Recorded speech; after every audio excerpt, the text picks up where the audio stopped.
Stay the Night is an awkward nighttime adventure through the streets of Toronto. You aren't quite sure why you went, but the scenery was nice and there was some neat bands playing. Hello and welcome to my channel. Here I review new movies and television shows and release a new review every day from Monday to Friday. Today, I'm going over Stay the Night. It's written and directed by Renuka Jayapalin and stars Andrea Bang, Joe Scarpellino, and Humberly Gonzalez. It's a romance film with a tiny touch of humor and a gigantic overdose of cringe-inducing moments. Before we get too far, let's go over the plot. Grace, a young woman working in an HR department, is turned down for a promotion. She leaves work dejected and heads home. To cheer her up, her friend Joni convinces her to go out for drinks and look for a one-night stand. Grace ends up meeting Carter, a down-on-his-luck professional athlete who's been fired from his job. Together, they explore Toronto while flirting and discussing life. It's a tale of two strangers opening up to and helping one another.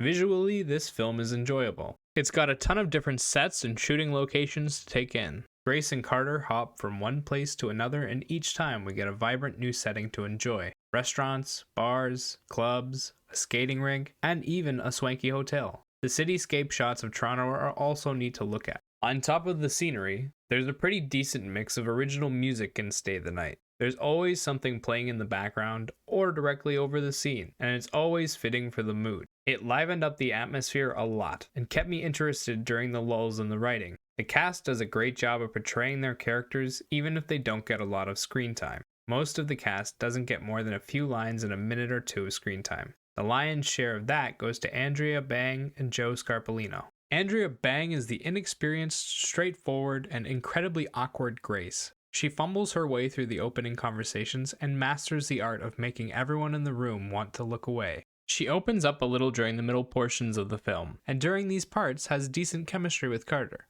She plays it really well, but I hate the character. Joe Scarpellino plays Carter like a generic romance lead. He's charming, intelligent, and playful. He hits all the emotions just right, and he has a lot of natural charisma. But at times it feels like he's pitying Grace more than falling in love with her. It could be in the writing. Now on to the negatives of the film, the sound mixing and the writing. My personal pet peeve within Stay the Night is something the film does over and over again. Constantly, throughout the movie, background noise overpowers the dialogue. Glasses clinking, cutlery hitting plates, and noise from machinery. These noises are most likely added in post, so there's no reason why they should be this loud and distracting. It ruins a scene when I'm forced to listen to a guy in the background argue with a waitress instead of listening to the leads talk. I also hate how long and overdone every scene in this film is. Shots and scenes linger for far longer than they should, and it kills jokes, good moments, and even bad ones. They'll do the same awkward jokes multiple times in a row like they didn't beat the horse hard enough the first time. The montages go on too long, awkward silences last forever, and the two sex scenes are the slowest, most painful scenes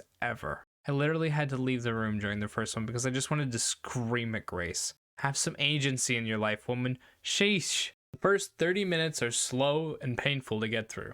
Grace is incredibly awkward as a person, and watching her stumble through every social interaction was hard to sit through. The movie picks up quite a bit when her and Carter start to open up to each other, but the film continues to highlight how odd Grace is as a person and makes her really hard to connect with. As an audience member, I just felt bad for her. I didn't understand why Carter would want to be around someone so uncomfortable in their own skin.